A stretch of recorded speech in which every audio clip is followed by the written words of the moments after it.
Normalmente, cuando pensamos en un diagnóstico médico, existe esta expectativa de precisión absoluta, ¿no? Es casi como ingeniería pura.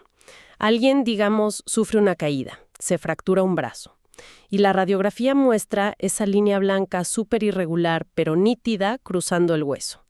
Y el médico simplemente señala la placa y dice, ahí está el problema exacto, y así es como lo vamos a arreglar. Claro, porque es un escenario súper binario y hasta cierto punto reconfortante. O sea, está roto o está intacto.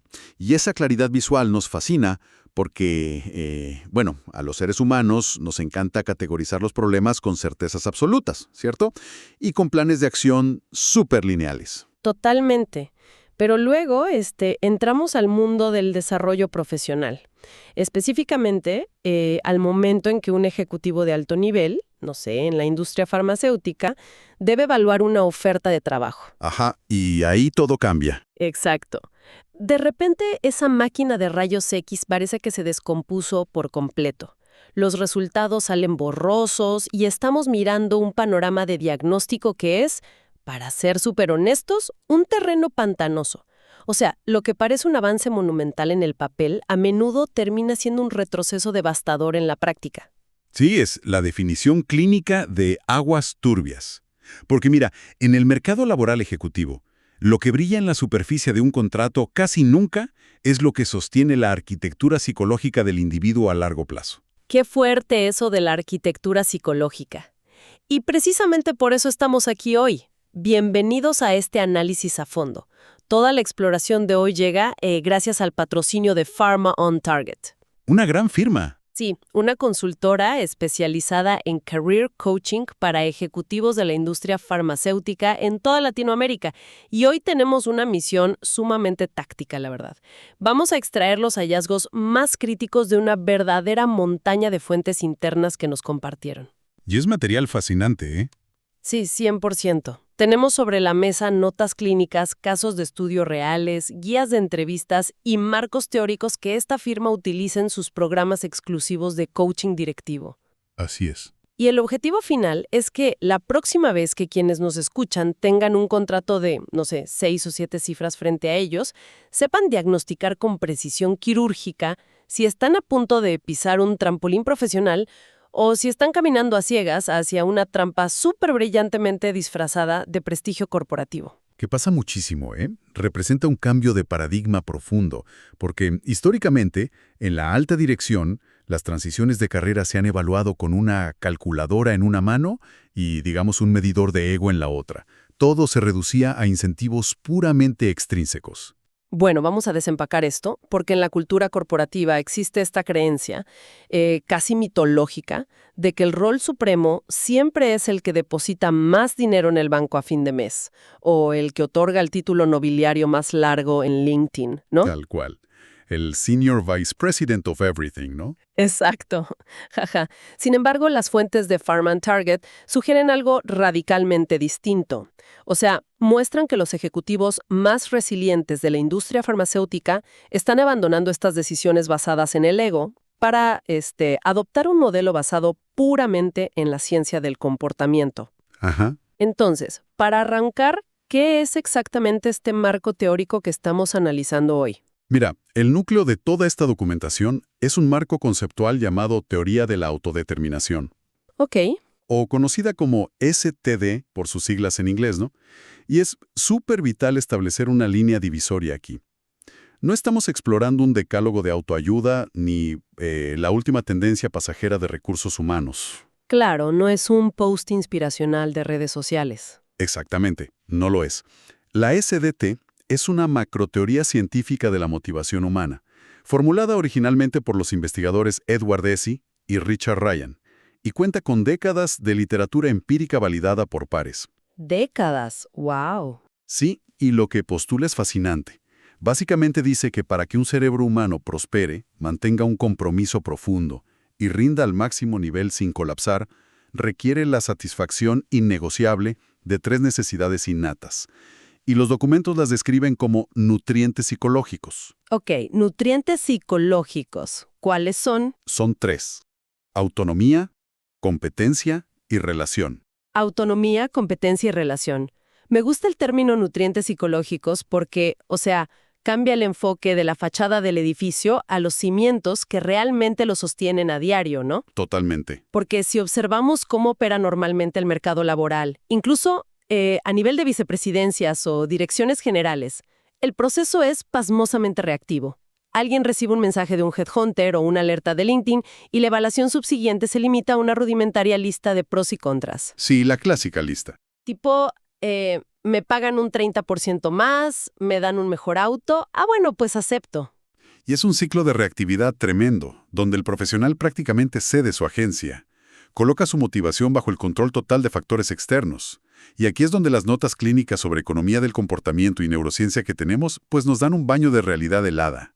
A ver, ¿qué dicen los datos? Los datos demuestran que aceptar una oferta basándose únicamente en el paquete salarial produce un pico de dopamina intensamente agudo, pero extremadamente breve. O sea, la emoción se pasa rápido. Exacto. El circuito de recompensa se apaga rapidísimo, y a mediano plazo, operar en un entorno que priva al cerebro de esos 3 nutrientes intrínsecos que mencionamos genera una respuesta de estrés crónico.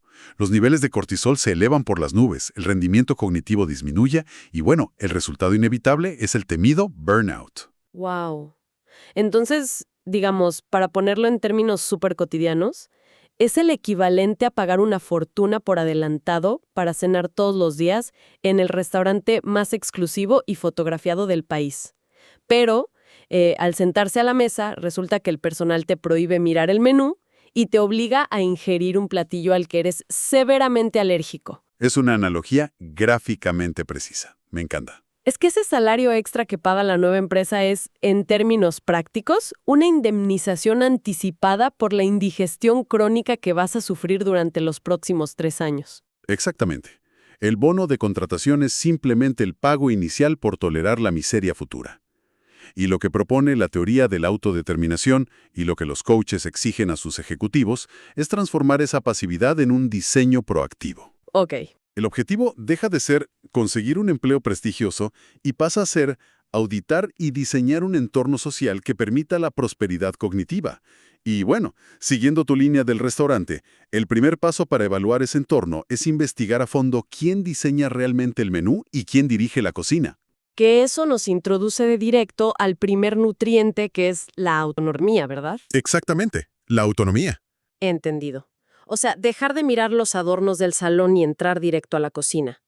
Las fuentes dedican muchísimas páginas a este concepto de autonomía, pero a nivel ejecutivo, parece haber una gran disonancia sobre lo que significa realmente. Sí, la desconexión es inmensa. Porque dentro del marco de la SDT, la autonomía no debe confundirse con la anarquía ni con la independencia absoluta. Claro, nadie hace lo que le da la gana en una corporación. Exacto. Ningún directivo opera en un vacío sin reglas. Se define estrictamente como la necesidad psicológica de ser el agente causal de las propias acciones. Es sentir que las decisiones que uno toma tienen un impacto real y directo en los resultados del negocio. Ok, agente causal, me hace sentido. Y lo revelador de los documentos de coaching que revisamos es cómo ilustran esto con dicotomías reales del mercado farmacéutico. Plantean, por ejemplo, el escenario de una oferta A. A ver. Un rol de commercial lead en una mega estructura global, digamos una multinacional como Sanofi o Bristol Myers Squibb. El paquete de compensación es astronómico. Pero al escarbar en la estructura operativa, se revela que la estrategia central, el posicionamiento de las marcas e incluso, hasta los materiales promocionales, vienen dictados milimétricamente desde un hub en Europa o Estados Unidos. O sea que el ejecutivo es contratado como un mero administrador de decisiones ajenas. Es pura implementación táctica local. Nada más. Tal cual. Eres un ejecutor glorificado. Ahora, el documento contrasta eso con una oferta B, un puesto de Head of Commercial, pero en un laboratorio de alcance regional, como podría ser Adium o Silanes, que está en una fase de expansión súper agresiva. Ajá. El salario base en esta oferta B puede ser algo menor. Sin embargo, el rol otorga control absoluto sobre el P&L, el estado de pérdidas y ganancias, y exige que la estrategia local se construya verdaderamente desde los cimientos. O sea, tienes el volante. Exacto. A nivel neurológico y motivacional, la oferta B provee un volumen de autonomía infinitamente superior. Y eso es lo que blinda al individuo contra la apatía y el burnout. A ver, voy a detener un poquito el entusiasmo aquí para ser de abogado del diablo. Adelante. Porque esto choca de frente con la lógica corporativa tradicional, ¿no? Alguien podría argumentar que el simple hecho de tener un título de director o vicepresidente impreso en una tarjeta de presentación de una multinacional enorme ya te otorga poder de facto. O sea, hay un equipo grande a cargo, hay un presupuesto multimillonario. ¿Acaso ese nivel jerárquico no es un seguro automático de autonomía? Ese es, sin lugar a dudas, el espejismo más peligroso en el que caen los ejecutivos hoy en día. Y las guías de los coaches son implacables al desmentirlo. Confundir la autoridad nominal, el título, con la agencia causal real es un error de cálculo fatal. Totalmente. Porque, o sea, tener 50 personas a cargo no sirve de nada si el directivo no tiene autoridad real para decidir hacia dónde navegue el barco. Para que un candidato audite la verdadera autonomía durante un proceso de selección, debe ignorar el título y diseccionar la matriz de aprobaciones. Claro, buscar las cadenas invisibles, las famosas líneas de reporte punteadas. Así es. Y las guías proponen unas preguntas quirúrgicas para las entrevistas. Por ejemplo, preguntar: ¿quién tiene la última palabra sobre la reasignación de este presupuesto a mitad de año? O, ¿cuántos niveles de aprobación regional se requieren para pivotar la estrategia si un competidor lanza un producto mañana mismo? Uy, esa es clave. Y me imagino que si la respuesta revela que mover un solo dólar o cambiar una táctica mínima requiere el visto bueno de 3 vicepresidencias en otro continente. Exacto. Si pasa eso, el rol es de acatamiento, no de liderazgo. Y ahí la motivación intrínseca se va a asfixiar rápidamente, sin importar cuántos ceros tenga el cheque a fin de mes. Es una analogía brutal. Es como si te entregaran con gran pompa el sombrero de capitán de un transatlántico de lujo, solo para descubrir ya en alta mar que el timón es de plástico y que el barco está siendo operado a control remoto desde una oficina a 10.000 kilómetros de distancia. Exactamente eso. Ahora, si logramos asegurar esa verdadera autonomía, de nada sirve tener un timón funcional si el barco está anclado en un lago artificial de medio metro de profundidad, ¿no? Claro, no vas a ningún lado. El cerebro necesita fricción y necesita aguas profundas para no aburrirse.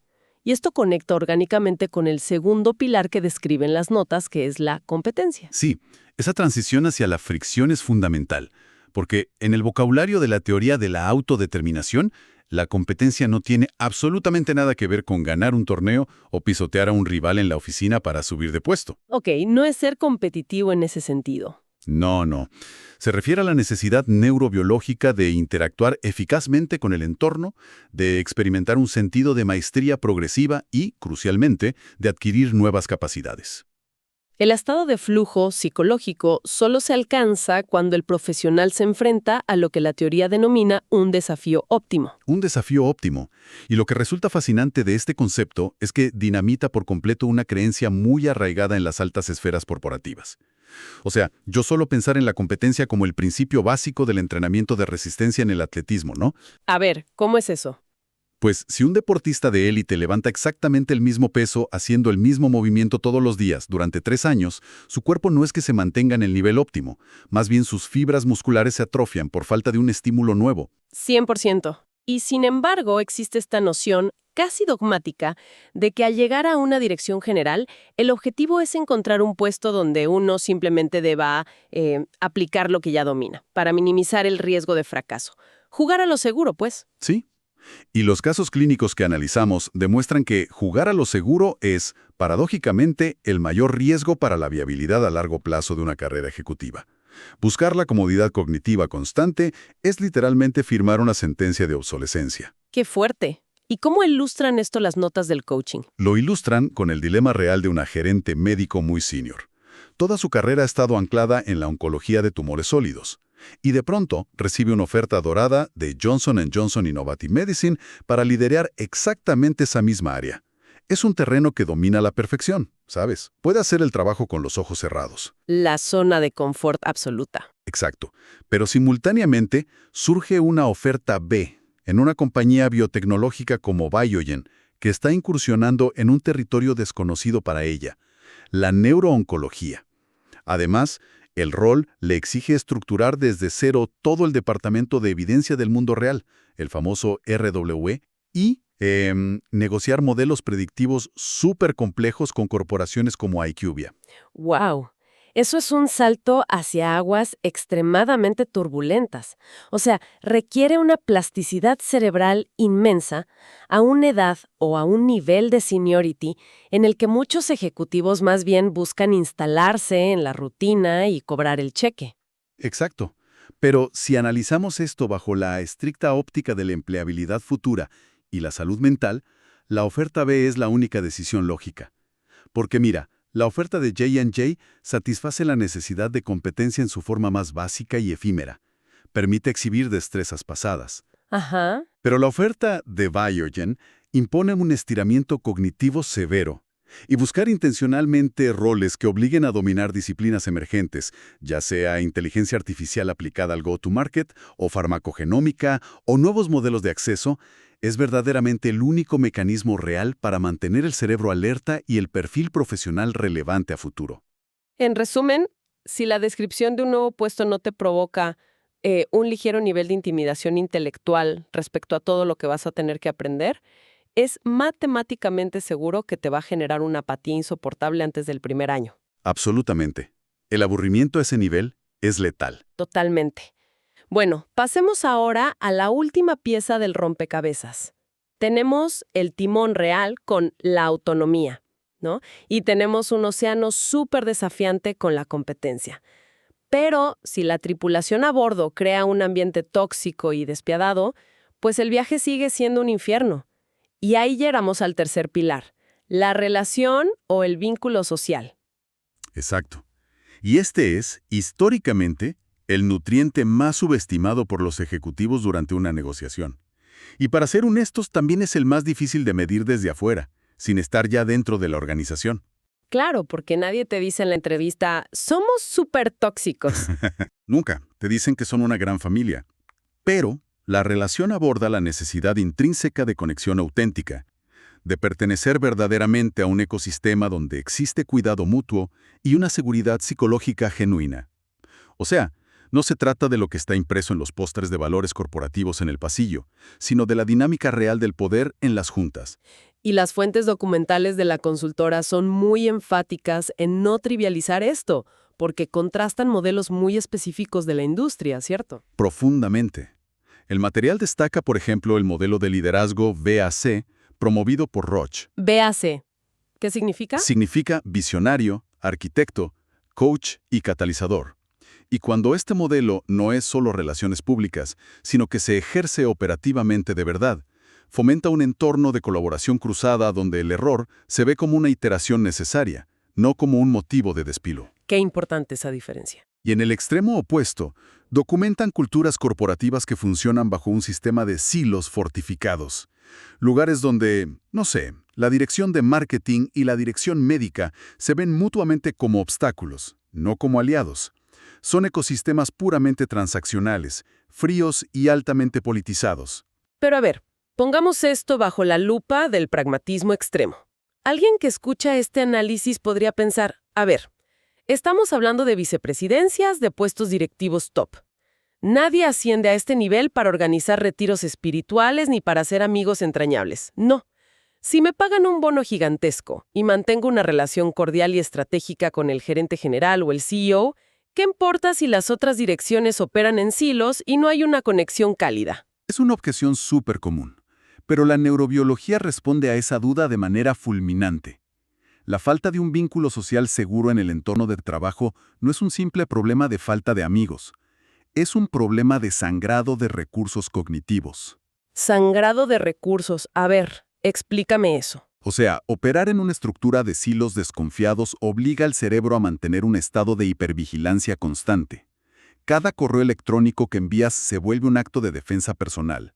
Cada reunión interdepartamental es un campo minado donde tienes que cuidar tus palabras. Claro, estás a la defensiva todo el día. ¡Qué agotador! Imagínate, esa fricción social dispara los niveles de cortisol y agota la energía ejecutiva que debería estar destinándose a resolver problemas de mercado complejos. El aislamiento erosiona la resiliencia a una velocidad alarmante.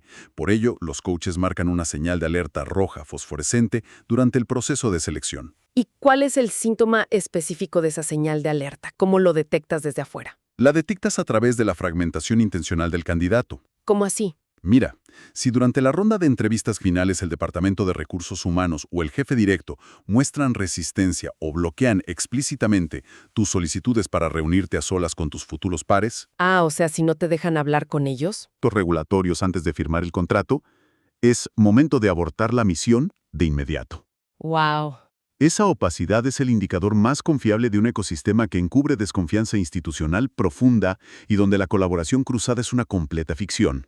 Es equivalente a que se organice un matrimonio arreglado, pero la familia prohíba estrictamente conocer a los suegros y a los cuñados hasta que la tinta del contrato nupcial esté seca. O sea, es una garantía casi absoluta de un desastre inminente. Es una bandera roja gigante. Definitivamente.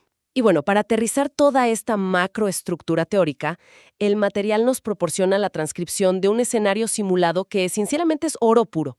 Sí, el caso de Javier. Exacto. Es una radiografía en tiempo real de cómo un ejecutivo desmantela sus propias ilusiones con la ayuda de su coach en Farm on Target. Analicemos este caso de Javier, porque creo que ilustra todo perfectamente. Adelante. Javier es un líder de marketing con un historial impecable. Y de pronto, tiene frente a él la oferta que corona su carrera. La dirección comercial de inmunología para Bristol Myers Squibb en un mercado súper clave de la región. El salario es superlativo, los bonos son estratosféricos y bueno, el prestigio es innegable. El paquete soñado por cualquiera. Totalmente. Y Javier está a horas de firmar. Pero sigue el protocolo y tiene una última llamada de calibración con su coach. Y el tono de esa sesión de coaching es fascinante leerlo, porque el consultor actúa literalmente como un cirujano. En lugar de celebrar los números y felicitarlo por el dinero, saca el bisturí de la teoría de la autodeterminación. Ajá. Y empieza con la autonomía. Exacto, empieza con la autonomía. Le pregunta, Javier, cuéntame sobre el margen de maniobra estratégico real. ¿Vas a diseñar tú el go-to-market o simplemente vas a tropicalizar los lineamientos de la matriz global? Y al verbalizarlo, Javier se percata de que las barreras de aprobación son tan rígidas que su rol será el de un ejecutor glorificado. O sea, su agencia causal será mínima. Fuerte. Y luego, el consultor dirige el bisturí hacia la competencia. Le cuestiona, ¿qué músculo intelectual nuevo te va a obligar a desarrollar esta posición dentro de 2 años? Y ahí, Javier se queda en silencio. Claro, se queda helado porque comprende que fue reclutado precisamente porque ya es un maestro absoluto en el lanzamiento de biológicos para inmunología. O sea, la curva de aprendizaje es plana. No hay integración de analítica predictiva, no hay canales disruptivos. Será simplemente el experto residente de un proceso que ya puede ejecutar por inercia. El estancamiento cognitivo de Javier estaba garantizado desde el día 1. Y el golpe final llega al auditar la relación, el tercer pilar. El proceso de reclutamiento fue vertiginoso. Ya sabes, un despliegue de alfombra roja diseñado para deslumbrarlo.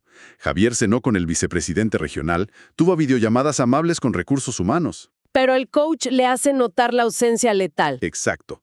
Le dice, no has cruzado una sola palabra con los líderes médicos o de acceso con los que vas a tener que pelear presupuestos a diario.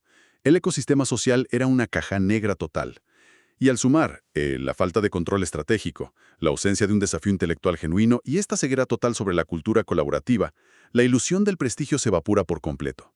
Javier comprende que estaba a punto de encerrarse voluntariamente en una jaula de oro y termina declinando la oferta, que la verdad es un nivel de claridad diagnóstica que salva carreras. Sin duda. Pero esto me genera una duda sumamente operativa. Y creo que a nuestra audiencia también. ¿Cómo ejecuta un candidato este nivel de auditoría en la vida real sin parecer, no sé, un interrogador hostil? O sea, uno no puede sentarse en la entrevista final con el CEO y exigir de forma confrontativa que le demuestren la existencia de autonomía o que le juren que no hay silos tóxicos en la empresa, ¿verdad? No, claro que no. Te descartan de inmediato por arrogante. El arte está en el rediseño táctico del concepto de networking. Las guías detallan muy bien cómo convertir la red de contactos en una operación de inteligencia encubierta, por así decirlo. Investigación de campo pura. Exacto, porque hacer preguntas directas sobre cultura corporativa en una entrevista formal es inútil. El entrevistador siempre te va a vender una utopía. La estrategia real consiste en contactar, por fuera, a ejecutivos que abandonaron la compañía en los últimos 2 años. Claro, los que ya no tienen nada que perder. Ellos te dan la verdad. Además, dentro de la entrevista formal, las guías sugieren utilizar preguntas basadas en escenarios de tensión pasada. Por ejemplo, en lugar de preguntar si hay buen ambiente, preguntas: me interesa mucho la dinámica de su equipo. ¿Podría detallarme cómo se resolvió la última vez que la dirección local tuvo un desacuerdo fundamental con la matriz global sobre el presupuesto de un lanzamiento? Oh, esa es una pregunta súper inteligente. Es brutal, porque la forma en que el entrevistador narre la resolución de ese conflicto te va a revelar la verdadera distribución del poder y el nivel de seguridad psicológica que existe ahí. Y así rasgas la cortina del folleto corporativo sin sonar agresivo. Me encanta. Y bueno, llegamos entonces a la convergencia de toda esta evidencia.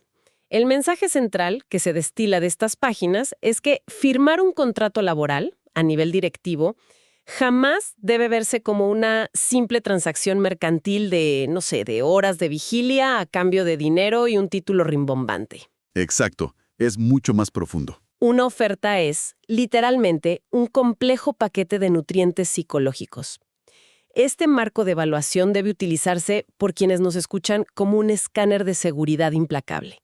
Si una posición expone un déficit severo en la capacidad de moldear decisiones, en el reto intelectual necesario para evitar la atrofia, o en la integridad del tejido humano que rodea la operación, esa oferta lleva consigo un poder de veto automático. Un poder de veto que debe ejercerse. Y debe ejercerse sin importar cuántos ceros se engalanen en el paquete accionario, no. Así es.